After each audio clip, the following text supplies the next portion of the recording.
After my dad's funeral, when everyone was talking about who gets what from his money and stocks, my brother-in-law, who's married to my sister Kelly, suddenly said that all of it, including $5 million, should go to Kelly, the oldest sibling. My sister and brother-in-law were happy, but the lawyer told them they couldn't just decide that. My name's John Watson. I'm 42, work in sales, and have a wife and 2 kids. My dad owned a big part of a company, and even though he was old, he still worked. My sister Kelly, who's older than me, has always been a bit of a problem for our parents with her bad behavior. My sister, who's now in her middle years, still doesn't have a steady job and just lives her life however she wants. I've never really liked her, so I've always kept my distance. Then, when she turned 50, out of the blue, she brings home this guy and says, "I'm getting married." The guy, Chris Adams, is younger and good-looking, but he's pretty lazy and not very pleasant. My sister starts asking Dad for money for the wedding like it's no big deal. She blows through the cash real quick and then has the nerve to ask for more, which really upsets Dad. She figures she'll inherit everything eventually, so why not? I just watch her with a cold stare. Less than a year after she gets married, Dad has a heart attack while playing golf and passes away a few days later. It hits me hard, and I feel really sad. The sudden news of Dad's passing shocked all his friends, and our phones wouldn't stop ringing with condolences. But I couldn't just sit there and cry. I took charge, helping my stunned mom with all the arrangements for the funeral.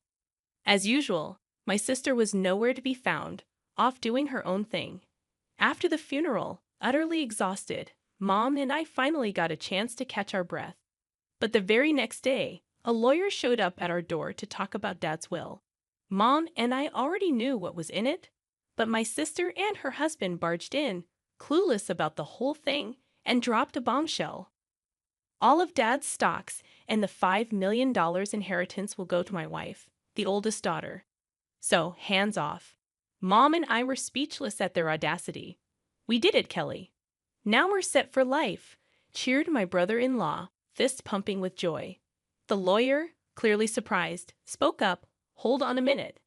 As my sister glared, the lawyer gave them a stern look and said, "Kelly, you're not entitled to any inheritance." My sister and her husband were stunned, protesting, "That can't be right. Kelly's the oldest daughter, she should get everything." It was clear my brother-in-law had been banking on that inheritance, assuming my sister would get it all. Their expressions shifted as the lawyer spoke softly. "Did you not know? Kelly is not Mr. Watson's biological child." Suddenly, my sister's face paled, her eyes darting to our mother. "Mom?" Our mother wore a complex expression. While I had always known my sister was a half-sibling, it seemed she had been kept in the dark. She began shaking our mother, almost frantic. "Mom, what does this mean?"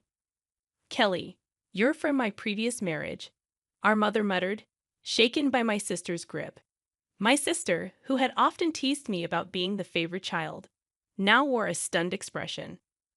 "But if she was legally adopted, she should still have inheritance rights," my brother-in-law interjected, his voice rising. "Isn't that so, Kelly?" "Yes, that's what I thought," my sister replied. But our mother shook her head. There had been no legal adoption. Both my sister and brother-in-law seemed incredulous. "That can't be. I'm the oldest daughter. Even Dad said so." My sister's anger turned towards me. "I won't let you take everything," she snapped, to which I responded, irritated by her entitlement. "After all the support Dad gave you, you still say that? Be quiet." "I'm his rightful heir." My sister and brother-in-law protested. But what's wrong with a father supporting his daughter? I sighed, feeling the weight of the situation. While it's normal for parents to support their children, my sister had been using my father's money to settle debts and deal with various troubles. Mrs. Watson, John, who had been silent until now, suggested, "Why don't we let Kelly see the will too?" "The will?" "I have no idea about that," my sister panicked, although it was her own fault for not paying attention. Dad wanted us all to discuss the will's contents when he made it. But my sister brushed it off and went out to play instead. When I pointed this out, my brother-in-law gave her a fierce glare. What were you thinking? This was important. Faced with the question of what to do next, they agreed to hear it. The lawyer then revealed Dad's will, stating clearly that the inheritance was for me and my mother. It also explained why Dad didn't adopt my sister. Initially, he intended to, but he grew disappointed with her behavior towards me, her half-brother, and her reckless spending as she got older. So, I actually have no inheritance rights. Realizing this, my sister was stunned. Damn it! What now? Suddenly, my brother-in-law raised his voice, accusing, "You lied to me. You said you had money." His demeanor turned aggressive, leaving my mother and sister shocked. But I wasn't surprised. My brother-in-law had often shown his greed. Perhaps he even married my sister for her money. "Kelly, don't come back until you've got some money," he commanded. "Wait, Chris? What do you mean? I thought I was going to be wealthy. What a letdown." Roughly pushing past my sister, my brother-in-law stormed out of the room. Left behind, my sister glared at us, her face red with anger, and cried out to our flustered mother, "Mom, why didn't you have me adopted? It's not fair that only you get the inheritance. I should have gotten something too. But you didn't handle it right. This is awful, Mom," she sobbed, making a scene. I was taken aback by her outburst, but the lawyer seemed unfazed, perhaps accustomed to such drama. "Why does he get everything?" "Because I'm Dad's son," I responded, and my sister's eyes filled with anger as she lunged at me, shouting, "You! It would have been better if you were never born." I thought to myself that even if I hadn't existed, Dad would likely have made the same decision given my sister's character. Before I could say anything, the lawyer calmly intervened. "Kelly, if you continue like this, it will involve the police," making my sister flinch, possibly recalling her past shoplifting incidents. "Kelly," our mother called out, tears in her eyes. 6 months had passed, and the inheritance proceedings went smoothly without any hiccups. Though my sister and brother-in-law grumbled for a bit, the lawyer's efficient management left them with no room to meddle. My mother gave my sister some money, but I refrained from commenting on it. What bothered me most was their sudden disappearance with the funds, displaying their blatant gold-digging behavior, which left a sour taste in the mouths of our relatives who were aware of the situation. One day, I took my mother, wife, and daughter out for a meal. Thanks to my wife's suggestion, my mother, who had been somewhat withdrawn since Dad's passing, seemed more cheerful in the company of her adorable granddaughter. "Hey, Mom, why don't you come live with us?" I proposed. "But you know Kelly might drop by sometimes. She only shows up when she needs money, right? Don't be too accommodating with her," my mother hesitated. Her reluctance was understandable, given that my sister is her biological daughter. Plus, if our family moved into the family home, my sister might stir up trouble again. Respecting her concerns, I simply asked her to think it over as I drove towards the family home to drop her off. As we pulled up, we noticed lights on in the supposedly empty house. It wasn't the time for the helper to be there, so maybe my sister had returned. With that in mind, I parked the car in the garage. "Let's pop in for a quick coffee," I suggested. As we stepped out of the car and headed towards the entrance, a car suddenly swerved towards us, narrowly missing us. Reacting to my daughter's cry, I instinctively shielded my wife. Ouch!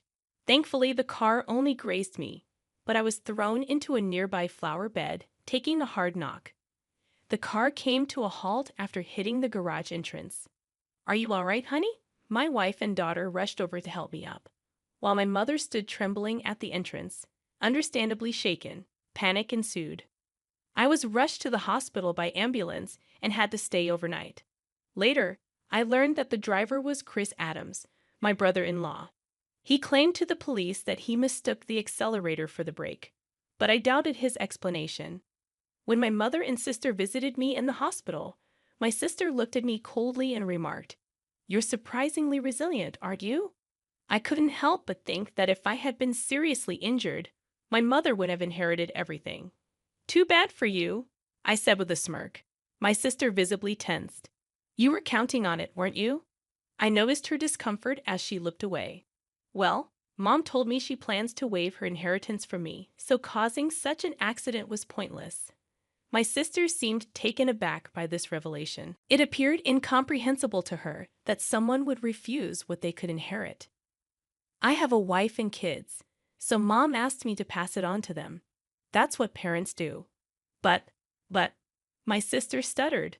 I even made a will early on, following Dad's example. I continued, leaving my sister speechless. So unfortunately, my share won't be going to Mom anymore. My sister trembled and shook as she stared at me. Can't you at least give me some? There's $5 million, right? When I firmly refused, my sister's face contorted into a furious expression as she grabbed my collar. Give me half. I'm your sister. I regarded her with pity as she continued to scream in an unsettling tone, perhaps driven to madness by the prospect of the inheritance. Don't you realize that your greediness would disappoint, Dad? My sister's face flushed with anger as she reached for my throat. Kelly, what are you doing? My mother returned, her voice raised, as nurses arrived to escort my sister out. Although my mother seemed inclined to defend my sister, it was clear that my sister had directed insults towards her too. Where did I go wrong in raising her? It was heartbreaking to hear my mother say this with sadness in her voice. Shortly after, my mother fell ill. As her condition worsened, my wife and I stepped in to assist with transportation and household tasks at the family home. This seemed to upset my sister, likely because she had encountered my wife during her visits to ask for money or had heard about our help from our mother. One day, my sister called me abruptly. From now on, we'll take care of Mom. You two don't need to come, she declared. What's this all about? I tried to reason with her, but my sister didn't listen and hung up, claiming it was already decided. I confirmed with my wife, who had received the same message and been dismissed. Concerned about my sister's lack of experience in caregiving or household duties, I quickly reached out to my mother. Surprisingly, my brother-in-law had some caregiving experience. At that point, my mother was still quite independent, so it seemed manageable for the time being. I felt a bit relieved. However, within a month, my mother was rushed to the hospital by ambulance due to a medication dosage error. She appeared alarmingly frail when we arrived. The doctor was puzzled. My mother had never made such a mistake before. While my wife stayed with her, I went back to the family home, which was in disarray. The fridge was empty, despite my mother's love for cooking, and it seemed the hired help had been canceled without discussion. I felt ashamed for even considering trusting my sister and was furious. A significant amount of money had been withdrawn from my mother's bank account, even though her bank card and PIN were secured in the safe. Thankfully, the account containing the inheritance was untouched in a safe deposit box. But most of the funds allocated for living expenses were gone.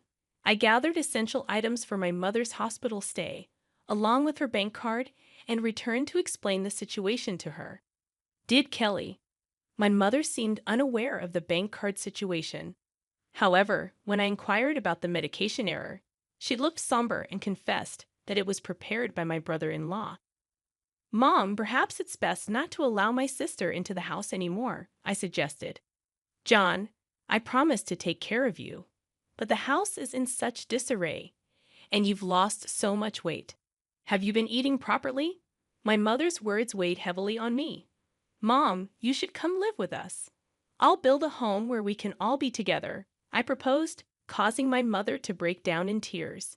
However, her health continued to deteriorate, despite the doctor's efforts. Perhaps the incident with my sister had weakened her heart.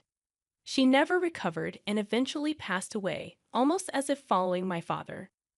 Upon returning to the family home to make funeral arrangements, I discovered that all the valuables had vanished. It appeared my sister and brother-in-law had taken them in their desperate pursuit of money. Standing amidst the empty rooms, I was first shocked and then consumed by a fierce anger. I vowed to hold them accountable for their actions. The day after my mother's funeral, my sister and I were scheduled to meet with the lawyer, presumably to discuss the inheritance.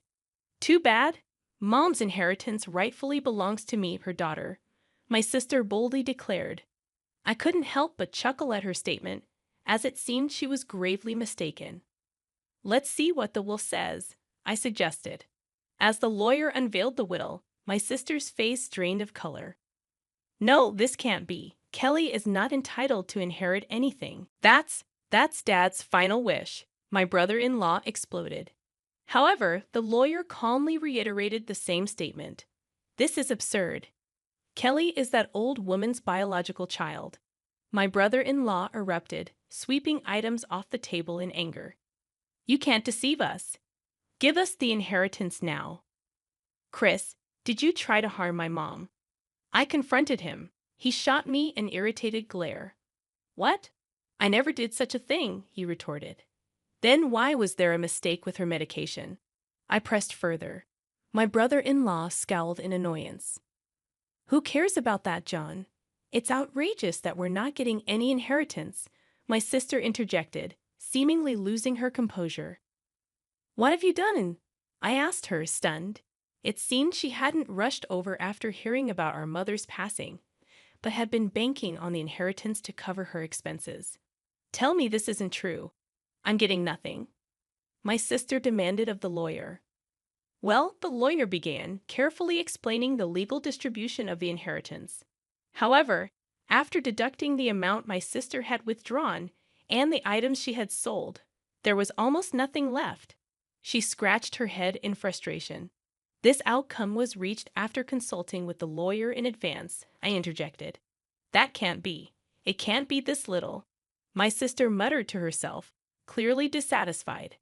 Having relied on our parents without ever experiencing the hardships of work, she seemed out of touch with reality. I couldn't contain my contempt for her. Mom thought you'd take care of her, but you just took her money and abandoned her, you ungrateful person. I couldn't hold back my anger. Taking care of someone costs money, you know? What are you talking about? My sister shot back. Then show me the detailed expenses you used for Mom's living costs. I'll cover the necessary expenses, I challenged her, extending my hand. My sister's face paled, and her lips trembled. I don't have that. Without receipts, it won't be recognized, the lawyer emphasized, leaving my sister speechless. Facing her, my brother-in-law attempted to sway me with a pleading tone. John, your sister really needs help. Can't you lend her a hand, even just a little? I declined firmly, feeling my frustration growing, and it seemed my brother-in-law was reaching his limit too. If everything had gone as planned, Kelly would have had the entire inheritance by now, he muttered. What do you mean by that time?